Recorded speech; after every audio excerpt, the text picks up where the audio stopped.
আজকে সমাজে মুসলমান হয়েও আমরা অমুসলমানের কাজ করছি, ইসলাম বিরোধী কাজ করছি। আজকে জামাত ইসলামীর মতো একটি দল তার জন্মলগ্নে থেকে মানুষকে বোঝাচ্ছে যে আল্লাহর দিকে আসেন, কোরআনের দিকে আসেন, ইসলামের দিকে আসেন, আলোর দিকে আসেন, মুক্তির দিকে আসেন। মানুষ ভুল বুঝে জামাত ইসলামীর মারতেছে পাথর, জামাত ইসলামীর গালি দিতেছে, জামাত ইসলামীকে ফাঁসি দিতেছে, জামাত ইসলামীকে দেশের দুশ্মন মনে করতেছে। অথচ এই দল যেখানেই কোনো বিপদ হয়, আপদ হয়, ব্যক্তিগতভাবে, পারিবারিকভাবে, সামাজিকভাবে, রাষ্ট্রীয়ভাবে, প্রাকৃতিকভাবে, যেখানেই বিপদ, যেখানেই অভাব, যেখানেই সমস্যা, সবার আগে সেখানে জামাত ইসলামী।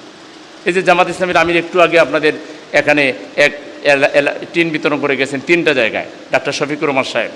তিনি সিলেট অঞ্চলে যখন বন্যা হয়েছিল গত বছর, আগের বছরে, সেই বন্যায় কোমর পানিতে নেমে তিনি জীবনের ঝুঁকি নিয়ে মানুষের ঘরে ঘরে গিয়ে ত্রাণ পৌঁছে দিয়েছে।